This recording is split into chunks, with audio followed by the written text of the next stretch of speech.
It has been over 12 years since leaving the enchanting places of northeastern states of Assam, Arunachal Pradesh, etc. After relocating in Mysore, we started our developmental works in rural and tribal areas.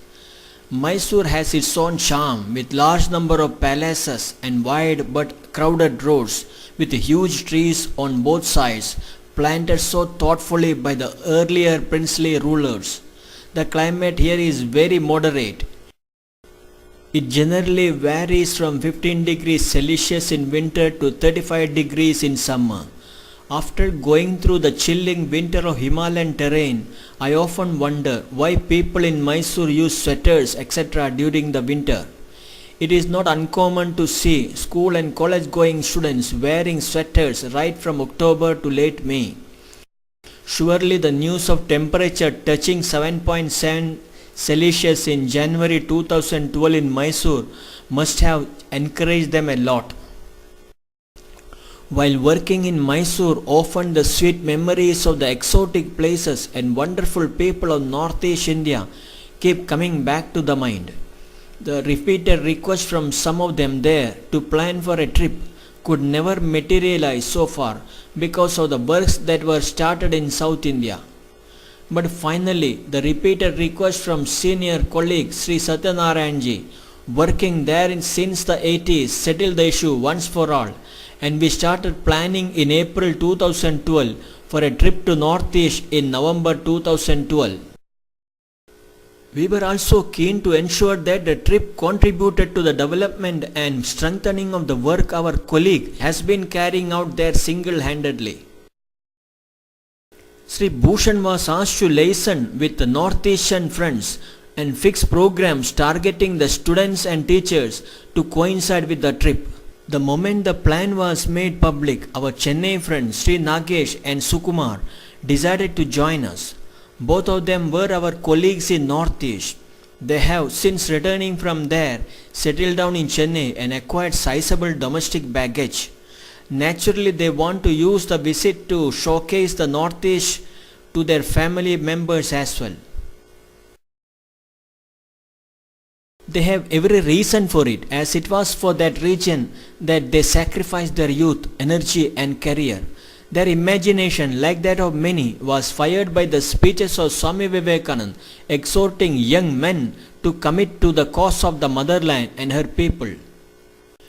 Thus the total strength of the tour party suddenly swelled to 8, 2 from Mysore and the rest from Chennai. Based on the bank balances, 2 different travel plans were worked out. As per the plan, both the teams will reach Dibrugarh on 30th October 2012 by 2 different ways and from there proceed to Lohit district in Arunachal Pradesh by road. But our Chennai team also wanted to see Hawaii bordering China in the northeast and Tawang in southwest of Arunachal Pradesh. But we, with no desire to propel for an excursion, decided to stick to 2 places, Dibrugarh in Assam and Lohit district in Arunachal Pradesh. For the next few months there was excitement in Sri Nagesh whenever he spoke over the phone about the impending visit.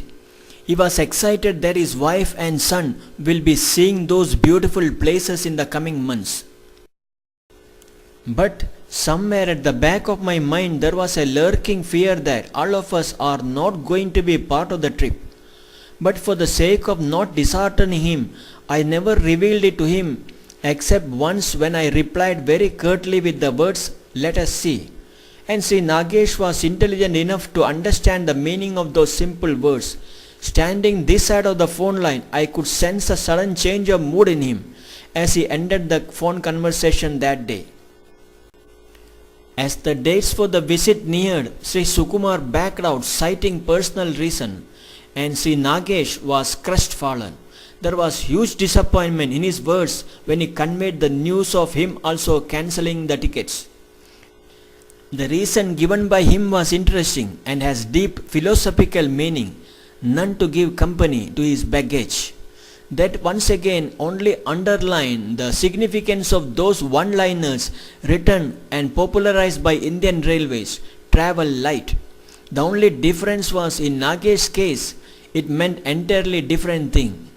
Thus, The member list finally boiled down to just two of us from Mysore, and we, with nothing to think or worry about the future, were bang on time in the railway station on the appointed day to board the Hyderabad-bound Jaipur Express, leaving Mysore railway station at 10:15 hours on 27th of October 2012.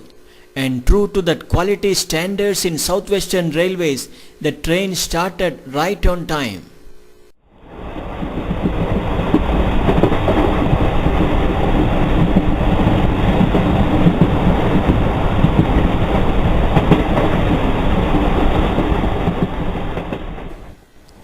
Our first destination was Hyderabad, as we planned to reach Allahabad in Uttar Pradesh and from there catch a direct train to Dibrugarh.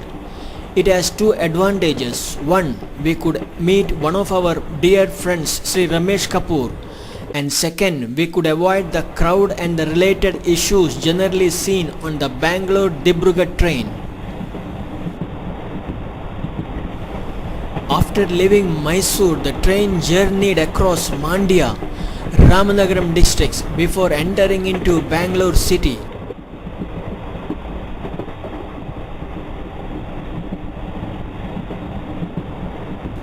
From there, soon it was Bangalore rural district.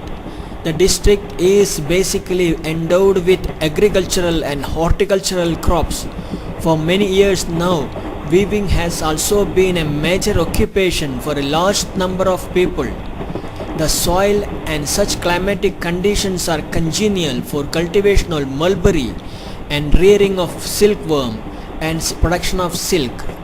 From Bangalore rural, the train travelled through Tumkur district before entering into Andhra Pradesh. Tumkur has an industrial town. The chief industries are making of coarse cotton clothes, woolen blankets, ropes and watches.